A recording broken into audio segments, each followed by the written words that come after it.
So today I want to talk to you about peer pressure and alcoholic drinking culture, and why people in my generation are probably more affected about this than future generations.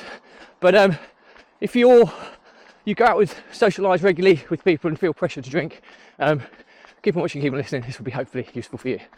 Welcome back to consecutive day 1631 of a diary of a Runpreneur. If you believe in my mission of saving the lives of children by attempting the ultimate ultra-marathon of run vlogging on consecutive days, a distance of a lap of the world, barefoot style, then do give this a subscribe, share, like and comment. More people we get in front of, more money we raise, more children's lives we save, which is why I do this every single day. Thank you as always, and let's get started.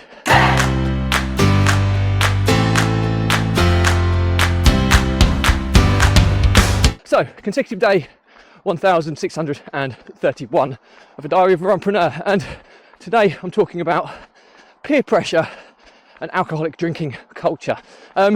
So I'm just into millennials as a generation, and my generation growing up were quite heavily influenced by social experiences, and they would often be drink infused or alcoholic drink infused. That was just kind of what we did growing up, rightfully or wrongly. I think future generations now, like my children experience, I think they're Gen Z maybe, I can't remember the generational terms, but they're in a more technological age where they do a lot more socialising online. So as a result, they're not going out socialising, drinking as quickly and as early as perhaps my generation did, and also with all the awareness of kind of health and fitness these days, people are a bit more into that in this generation, which is great to hear. But the reason for the topic today is that I live a very healthy life these days. I exercise every day. I focus on what I eat and what I consume. I'm very conscious of that, using kind of Zoe app to do that. And I barely drink, but when I do drink. And when I socialise with friends, usually as rarely compared to what it used to be, I will have a drink, and I'll have probably several drinks, which is not a great way to be, really. People who are kind of do it in moderation, maybe have a few drinks a week, spread out. It's almost less damaging. Binge drinking, where you're drinking large quantities of alcohol in short periods of time, it's definitely not good for you, and that's kind of where I sit. But the difference is that I'm only doing it infrequently, so a lot less frequently would be the right term. So possibly I might socialise once every couple of months, sometimes every 3 months with friend circles, because to be quite frank, that type of life doesn't really interest me too much anymore. But anyway, the reason for the topic at hand is today I'm out running, and we're about to go to the darts in Wolverhampton, which is the Grand Slam of darts. It's the darts finals. I've got a ticket with 5 other dads from the village, and it will be an incredibly boozy affair. We're going to get there, watch the semi-finals on TV that have been played this afternoon. There's an England game at kind of 5 o'clock, and then we'll be in for the darts by about 7:30.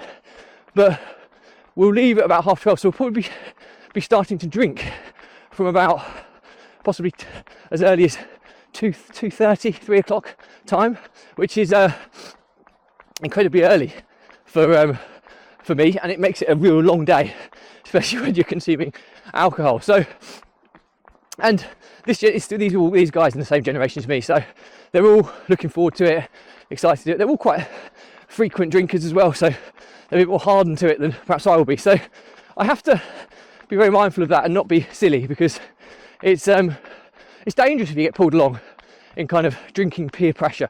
So first and foremost, I don't drink beer. I drink lower calorie, calorific alcoholic drinks. So my drink of choice is always a gin and tonic, but also a gin and tonic is obviously a spirit, which is a significantly higher alcohol percentage than a pint of a beer. The difference being is that a pint of beer is considerably more. I'll probably get possibly a third of a pint in a gin and tonic. So it does kind of reduce its the severity to a degree, but I'm still probably consuming more alcohol per sip than somebody drinking pints. So I've got to take that into consideration. Also the fact that I don't drink very often, so I will be kind of missing the odd round. I will be drinking glasses of water in between. These are the types of kind of things that I'll be doing, and I'll be open and honest. I've gotten old enough and wise enough now to not get sucked into that. Maybe 5 or 6 years ago it would have probably been very different. I would have gone toe to toe with people who are bigger drinkers than me, and I would have paid the consequences quite severely. So the plan will be to have a great time, but I'm just going to be very sensible with the amount I consume. I'm going to certainly consume enough to enjoy the event and all that side of things, and socialise and enjoy the experience, because watching the darts is an incredibly boozy event.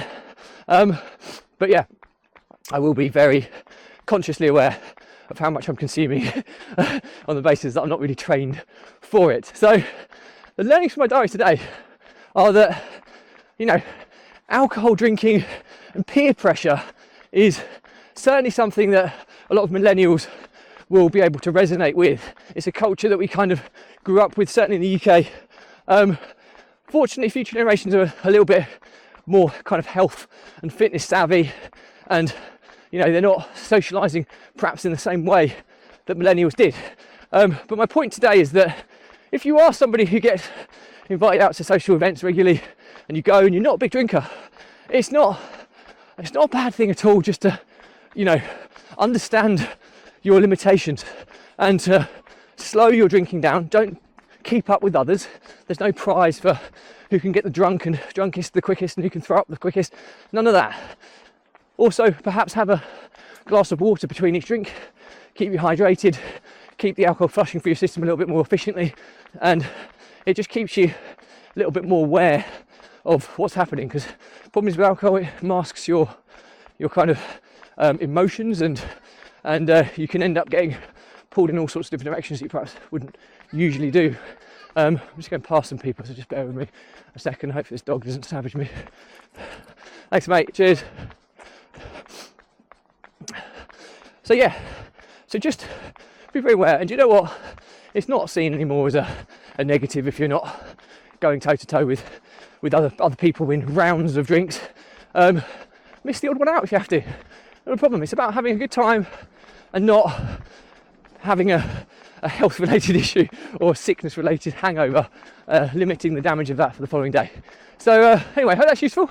Any questions or comments, I'll respond to everyone. I will also be vlogging tomorrow, clearly, which will be after the darts. So we'll see how good I am, how good I am then, and how well I listened to my advice then. So thank you as always. Like I say, any questions or comments, drop me a line. I'll respond to everyone. But do if you believe in my mission of saving the lives of children by attempting the ultimate ultra marathon of run vlogging on consecutive days, a distance of lap of the world, barefoot style. Give this a subscribe, share, like and comment. More people we get in front of, more money we raise, more children's lives we save, which is why I do this every single day. Thank you as always. Stay positive, stay happy, and I'll see you again tomorrow.